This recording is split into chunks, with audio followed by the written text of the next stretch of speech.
Hey everybody, it's Leslie from Lemon Grove Lane. Today I'm going to be making bone broth in my Instant Pot.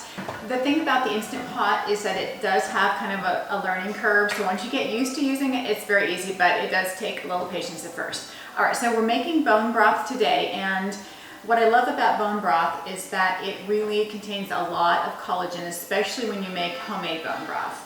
The bone broth that you buy in the store, and let's say if you're using bouillon cubes or something like that, has a lot of MSG, or it could just be like flavored water.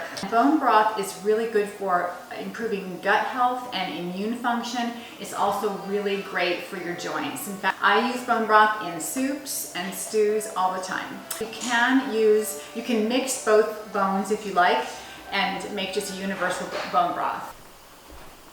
So here we have some roasted oxtail bones. This is what they look like when you take them out of the oven. I just salted them and then put them on some parchment paper for about 40 minutes at about 425. So these are going to be really nutritious because there's a lot of marrow inside the bones. Putting in the water, just enough. And I'm using filtered water, by the way. Want to make sure you've covered your bones.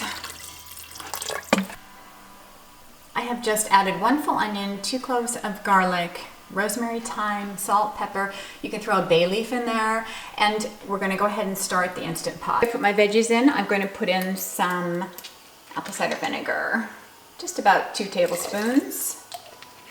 And then I'm going to go ahead and put the lid on.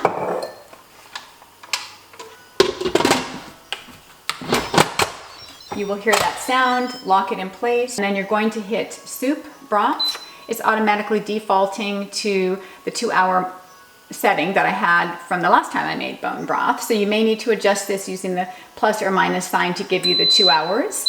It's now telling me that it's on and heating up to the desired temperature. It does that all automatically. The main thing about the Instant Pot is most of the time we overthink things. So you just have to let it do its thing. It is on, and it will make another sound when it reaches the simmering point. It will simmer for 2 hours, automatically go off, and then you will just see the keep warm sign. And then when you get up the next day, you'll go back to this top button, the soup broth, press that again. You should see the 2-hour mark come up. Let that go on, and then you will be able to cook them again for another 2 hours. I recommend doing that for a total of 6 hours. So you're going to do it in 3 2-hour intervals. And then I also allow my bones to simmer overnight. So in addition to that, to make sure I'm getting all those nutrients out of the bones. And then I will strain it and put it into airtight jars.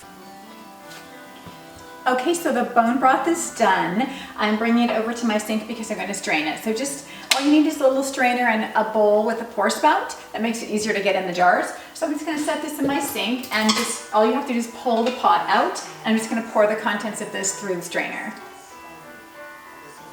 Okay, so all you have to do is pour your bone broth in through this.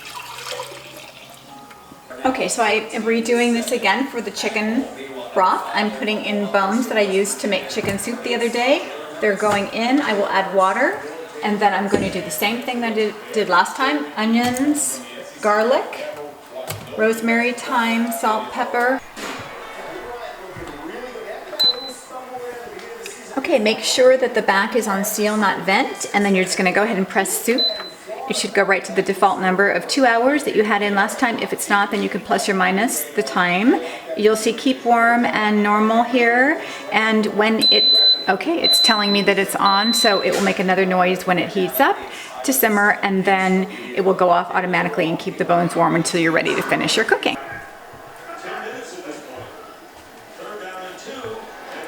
I just took the bone broth out of the refrigerator, so you can see the saturated fat up on top, and you can just go ahead and remove that if you want to just reduce the fat calories in your broth and just have all the nutritional value. That it looks very gelacious on the inside. It looks kind of like jelly. So I have several containers of bone broth left, and I can either freeze these or use them within about 7 days. So this concludes our bone broth video made in the Instant Pot. If you have any questions, please write them in the comments below and I'll make sure to answer them. Have a great day.